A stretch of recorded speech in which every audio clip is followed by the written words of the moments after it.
안녕하세요. 이번 주 성경 공부는 창세기 4장 4장, 5장, 6장입니다. 이 창세기 4장으로 넘어오면 이제 아담과 하와가 아들들을 낳는 장면인데요. 아시겠지만 그냥 한 가지 알려드리면 4장 1절에 아내 이름이 하와거든요. 우리 또 다른 성경들을 읽어보신 분들은 그 아내의 이름이 이브라고 나오죠. 어떤 성경은 하와고 어떤 성경은 이브인데 왜 그러느냐? 이것은 원래 아담의 아내의 이름은 히브리 말로 하와입니다. 그리고 그러니까 우리 성경이 지금 새 번역은 히브리 말 성경에서 번역한 겁니다. 그러다 보니까 이제 이 이름을 하와라고 하고요. 또 어떤 성경은 영어 성경에서 번역한 것들이 있습니다.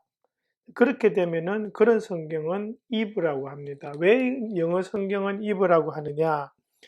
이 하와라는 말을 처음에는 헬라 말로 바꾸죠. 헬라 말 성경이 먼저 나왔으니까 할 때 보면은 그 이름이 have 이런 식으로 이제 그 바뀝니다. 발음이. 그러다가 그것이 영어 성경으로 오면서 eve로 바뀝니다. 그러다 보니까 이제 하와가 eve가 되는 거죠. 똑같은 이름인데 이것이 히브리 말이냐 영어냐 이거에 따라서 좀 다릅니다. 우리가 하는 우리 성경이 번역하는 것이 사실은 더 맞겠죠. 원래 오리지널에서 왔을 거니까 그렇게 생각하시면 편하고요. 하와든 이브든 그 이름의 의미는 생명이라는 그런 의미라는 것은 똑같습니다. 이제 그 4장에 들어와서 보면 두 아들을 낳죠. 가인과 아벨. 근데 4장에서 보시면은 처음에 나오는 게 뭐냐니까 가인은 농부가 되잖아요. 아벨은 목자가 돼요. 근데 두 사람이 다 나중에 하나님께 제물을 바쳐요. 근데 하나님이 아벨의 제물은 반기시지만 가인이 바친 제물을 반기지 않으십니다. 왜 그럴까? 근데 성경은 왜 그런지 이유를 분명히 밝히지는 않습니다. 그런데 정황으로 보면은 이유를 짐작할 수가 있습니다. 어디서 짐작할 수 있냐 하니까 하나님이 반기지 않으시니까 가인이 화를 내는 장면이 있어요. 그죠? 얼굴빛이 달라졌다 그럽니다. 그러면서 하나님이 네가 왜 화를 내느냐 이제 이런 식으로 이야기하고 하는 그 말 가운데에서 하나님이 하시는 말씀이 있죠. 7절에 보시면 내가 올바르지 못한 일을 하였으니 죄가 너의 문에 도사리고 앉아서 그러세요. 뭔가 지금 가인이 하나님께 죄를 짓고 있다라는 그런 맥락으로 이해가 되죠. 그 다음에 보면은 또 하나님으로부터 그런 말을 들은 이 가인이 아벨을 돌로 데리고 나가서 죽여버리죠. 그러니까 이 모든 과정을 잘 살펴보면은 어떤 게 보이냐 하니까 이 가인의 마음 상태가 올바르지 않았다라는 것을 알 수 있습니다. 어떤 분들은 이 하나님이 반기지 않으신 이유를 이 재물의 종류를 가지고 설명하시는데 그것보다는 정황적으로 보면은 이 재물을 바친 가인의 마음 상태, 태도의 문제 때문에 하나님이 반기지 않으셨다라는 것을 우리가 생각해 볼 수 있습니다. 그리고 레위기를 보면은 분명히 짐승의 기름기를 바치는 것도 있지만 곡식 제물도 바칠 수 있게 되어 있어요. 그렇기 때문에 가인이 바친 것이 못 바칠 제물은 아닙니다. 그런 면에서는 재물의 종류 때문에 하나님이 반기지 않으셨다라는 것은 좀 이렇게 설명이 그렇게 좋지 않다라는 그런 생각을 하게 됩니다. 그 다음에 4장에서 또 하나 이렇게 성경 읽다가 질문이 되는 부분이 하나 있죠. 이건 어디냐 하니까 4장 14절입니다. 가인이 하나님께 이제 그 벌을 받아서 그 땅에서도 쫓겨나요. 그러면서 가인이 뭐라 그러냐 하니까 자기가 이 땅을 쫓겨나면 떠돌아다니는데 그렇게 되면은 저를 만나는 사람마다 저를 죽이려고 할 것이다 라는 그런 말을 해요. 그러니까 이제 다른 사람이 있는 거죠. 우리는 지금 아담하고 하와가 결혼해서 가인과 아벨을 낳았다는 것만 들었는데 성경에 갑자기 다른 사람이 등장합니다. 그죠? 그리고 17절을 보시면 가인이 결혼을 해요. 아내와 동침하니 그렇게 되죠.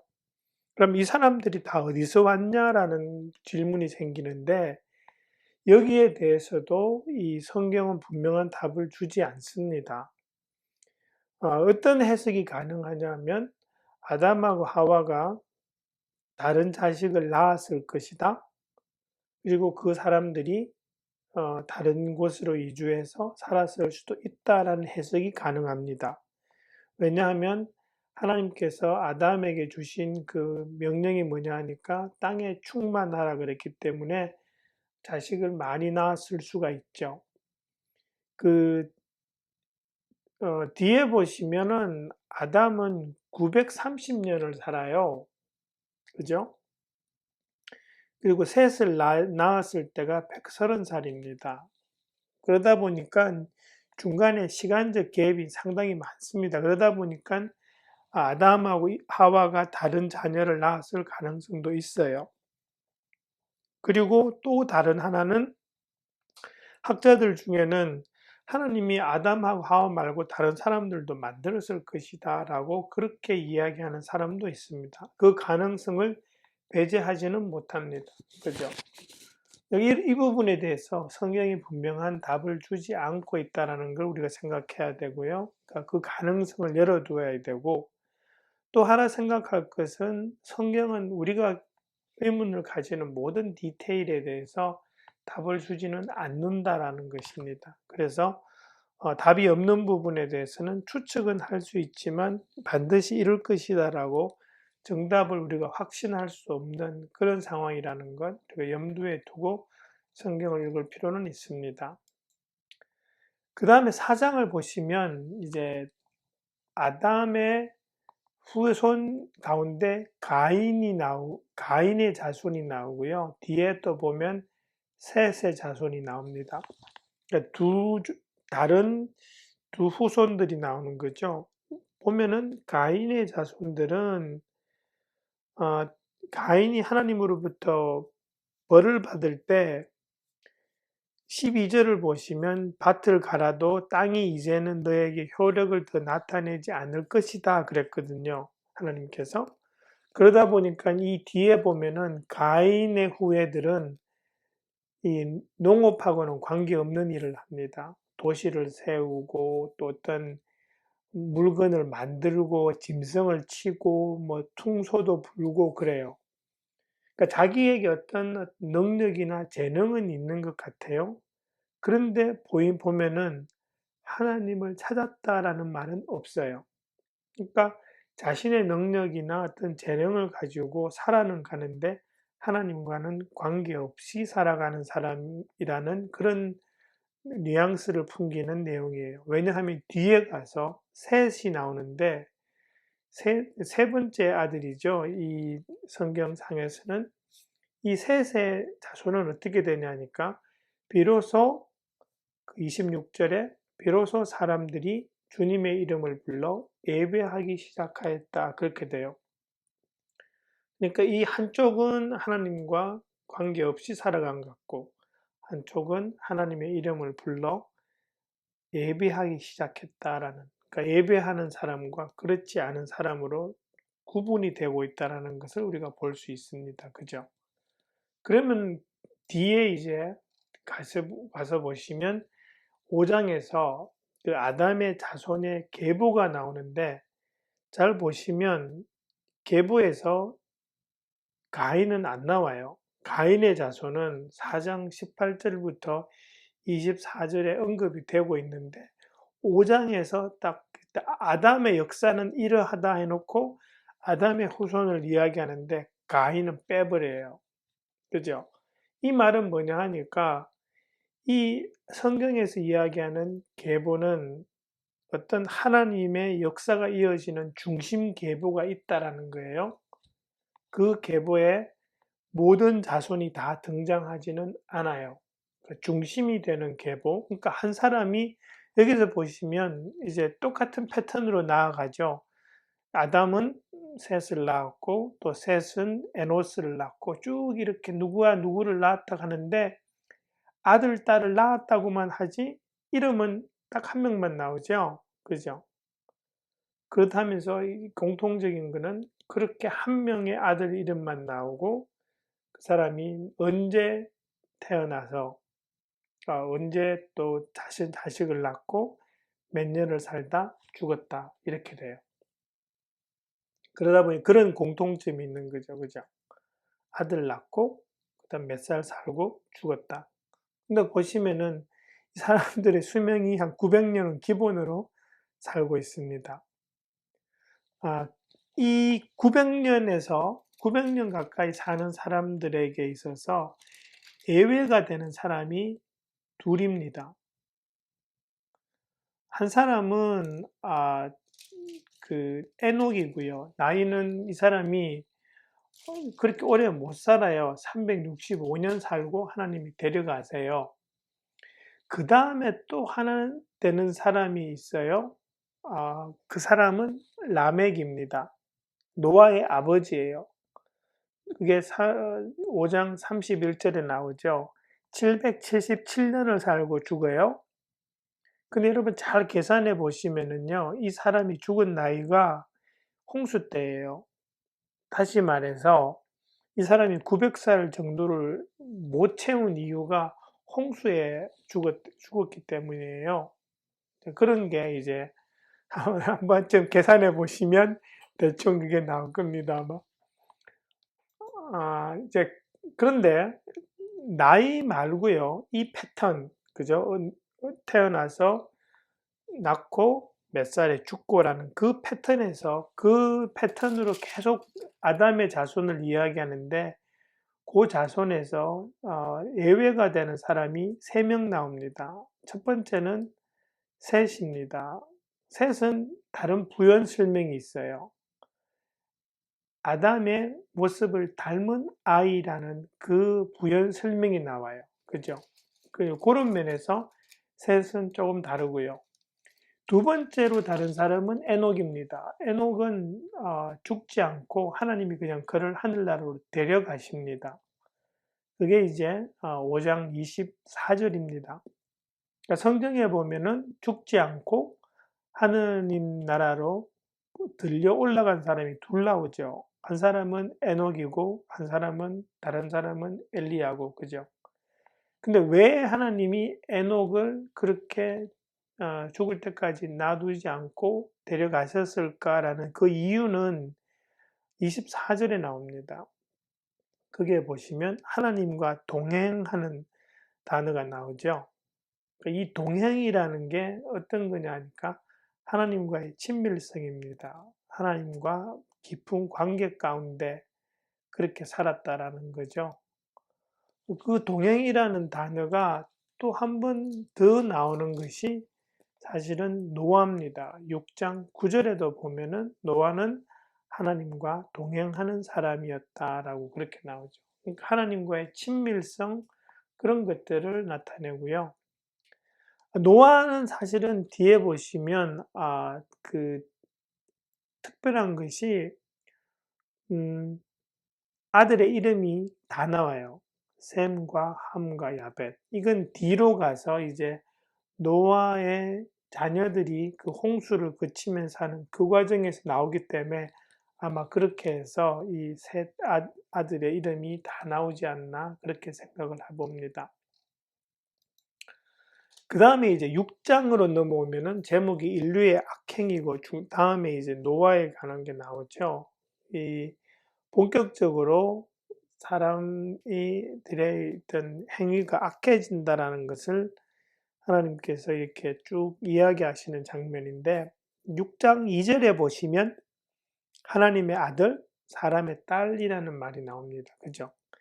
이게 무슨 의미인가라는 것이 성경에 또 설명이 안 돼요. 그러다 보니까 이 부분은 그냥 학자들이 추측을 합니다. 어떤 학자들은 사람의 아들, 하나님의 아들은 천사고 사람의 딸은 그냥 사람의 딸이다라고 그렇게 해석하는 사람도 있는데 그러면 사실은 조금 이게 신약에 나오는 내용하고 안 맞아요. 왜냐하면 마태복음 22장 30절에서 예수님께서 천사들은 결혼을 하지 않는다라는 그런 투로 말씀하셨거든요. 그러면 이 사람의 아들이 천사라면은 천사가 사람하고 결혼했다라는 이 6장 2절이 예수님의 말씀하고 어긋나요. 그렇기 때문에 이 하나님의 아들은 천사라고 보기가 힘듭니다. 그러니까 다른 좀 이렇게 설득력이 있는 해석은 앞부분에 나온 그 셋의 자손이에요. 셋의 자손은 하나님의 이름을 불러가며 예배한 사람들이거든요. 그래서 그런 사람들, 하나님과 깊은 관계 가운데 예배하던 사람은 하나님의 아들, 그냥 가인의 자손같이 그러니까 하나님과 별로 그렇게 관계없이 살았던 사람은 사람의 딸, 그렇게 해석하는 쪽이 아마 더 설득력이 있을 것으로 저는 생각합니다. 물론 이런 해석이 반드시 맞다고는 장담을 못하죠. 그렇지만 내용적으로 앞에 나오는 내용과 연관을 시켜보면 그런 쪽 해석이 조금 더 맞다라는 것을 우리가 생각해 볼 수 있는 거죠. 3절에도 보시면 하나님께서 뭐라 그러시냐니까 사람의 날은 120년이다 그래요. 이게 또 무슨 의미인가가 이제 좀 궁금해지는데 이때까지는 그 사람의 수명이 뭐 800, 뭐 몇십 년에 900살 이렇게 되게 길었거든요. 근데 홍수 이후로는 사람의 수명이 그렇게 길지 않아요. 그러니까 이 120년을 어떤 식으로 해석하냐 하니까 홍수 이후에 사람들의 어떤 수명이 120살까지다라고 그렇게 말씀하신 거라고 해석하는 사람도 있습니다. 근데 문제는 120살을 넘어서 사는 사람들이 있다라는 거죠. 그래서 이 해석이 반드시 옳다고는 이야기는 못합니다. 그리고 다른 또 하나의 해석은 이때부터 남은 날이 120년이다. 그러니까 지금 한 120년 정도 지나서 홍수가 올 거기 때문에 다른 사람들이 그때 다 죽기 때문에 120년 정도 남았다라고 그렇게 해석한다라는 학자들도 있습니다. 근데 그런 면에서는 그 해석이 좀 더 설득력이 있다고 볼 수 있습니다. 그 다음에 6장 6절에 가시면 하나님이 땅 위에 사람 지으셨음을 후회하시며 마음 아파하셨다 이렇게 되어 있어요. 그래서 이 후회하신다라는 그 말을 가지고 잘못 해석하는 사람들이 있습니다. 이 부분을 가지고 하나님이 후회하셨네? 그럼 하나님이 잘못하셨다는 말이네? 이렇게 해서 하나님 실수하셨네까지 라고 이야기하시는 분들이 있는데 그럴 수는 없죠. 하나님이 실수하실 수는 없죠. 그러니까 이건 어떻게 해석해야 되냐 하니까 후회하실 마음이 생길 정도로 하나님께서 그 사람들의 악행에 대해서 마음 아파하셨다. 그렇게 해석하는 것이 맞습니다. 그죠? 그러면서 이제 하나님께서 땅을 이제 물로 멸하시겠다 그러면서 한 사람을 택하시는데 그 사람이 노아입니다. 8절에 보면 노아만은 주님께 은혜를 입었다 이렇게 나오죠. 왜 그랬을까? 9절이 답이죠. 9절에 보시면 노아는 그 당대에 의롭고 흠이 없는 사람이었다. 노아는 하나님과 동행하는 사람이었다. 그 이유 때문에 하나님께서 노아를 택하셔서 그 방주를 짓게 하시고 구원하시는 거죠. 그 다음에 이제 뒤에 보시면 이제 하나님께서 노아를 택하시고 노아로 하여금 방주를 짓게 하시는데, 보시면은 6장 14절부터 방주를 어떻게 지으라고 이야기를 하세요. 역청을 바르고 길이는 300자, 너비는 50자, 높이는 30자 이렇게 하면서 사이즈도 딱 이야기하시고, 그다음에 지붕도 만들고 또 옆에는 출입문도 내고 세 층으로 짓고, 하나님께서 아주 디테일하게 그 인스트럭션을 주십니다. 그러면서 이제 그 뒤에 보시면 모든 짐승의 수컷과 암컷으로 한 쌍씩 데리고 들어가라 그래요. 그리고 나중에 보시면 그 어떤 종류들은 또 한 쌍 이상이 들어가요. 근데 이게 궁금하잖아요. 이 많은 동물과 새와 이런 것들을 다 어떻게 노아가 모았을까? 그 답은 사실은 20절에 있습니다. 20절에 보시면 이렇게 20절 후반부에 이렇게 돼 있죠. 모두 2마리씩 너에게로 올 터이니 살아남게 하여라, 이렇게 돼 있어요. 이게 무슨 소리냐 하니까 노아가 일일이 가서 잡아온 게 아니라는 소리죠. 하나님이 동물들한테 방주로 가라고 명령하시고 그 동물들이 방주로 오고, 그러면 노아는 그냥 방주에 태우기만 했다라는 거죠.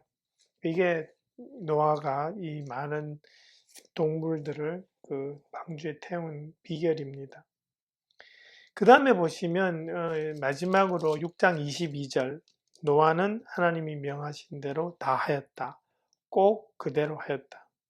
이게 단순해 보이지만은 정말 노아가 하나님과 동행한 사람이라는 것을 나타내는 증거라고도 할 수 있는 겁니다. 하나님이 시키시는 대로 그 수많은 긴 세월 동안, 적어도 100년은 넘는 시간 동안에 노아가 하나님께서 시키신 일을 그대로 일일이 다 해가는 거죠. 그죠? 그게 이제 아, 이 노아가 하나님과 동행하고 하나님을 선택을 받은 이유가 될 것 같습니다. 그래서요, 이번 주는 그 4, 5, 6장입니다. 이번 주에도 보니까 제가 이 성경 교환이 3장을 되는데 아마 계속 이런 패턴으로 가지 않을까 싶습니다. 하여튼 공부하시고 또 준비하셔서 이 박스에 넣어드린 내용은 그냥 이렇게 목장 식구들과 같이 한번 읽어봐 주시는, 그렇게 하면서 공부해 주시면 좋겠습니다. 네, 감사합니다. 수고해 주시기 바랍니다.